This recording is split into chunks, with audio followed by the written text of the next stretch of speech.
بسم اللہ۔ بوڑھے آدمی نے پرسکون انداز میں کہا اور حجام کی کرسی پر بیٹھ گیا۔ اس کے چہرے پر نرمی اور ہلکی سی مسکراہٹ تھی۔ یہی مسکراہٹ حجام کو بات چیت کا حوصلہ دے گئی۔ حجام بولا، دنیا میں کئی مذاہب ہیں جو خدا کو مانتے ہیں، لیکن میں خدا کے وجود کو نہیں مانتا۔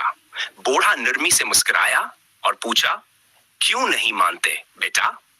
حجام نے سانس لیتے ہوئے کہا، دنیا میں اتنی پریشانیاں، اتنی مصیبتیں، اتنی ناانصافیاں۔ اگر خدا ہوتا تو یہ سب کیوں ہوتا؟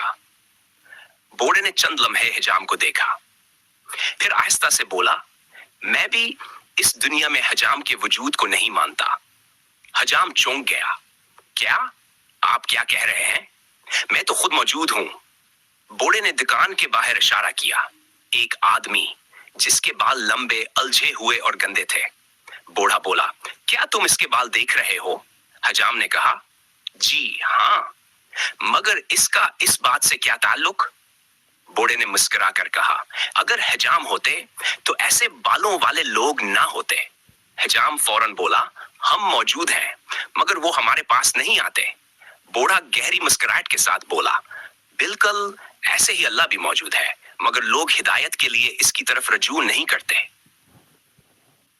نتیجہ جیسے حجام کے ہوتے ہوئے بھی کچھ لوگ بال سنوارنے نہیں آتے لیکن بالا آتے، ویسے ہی اللہ موجود ہے، مگر ہدایت کے لیے ہم اس کی طرف نہیں جاتے۔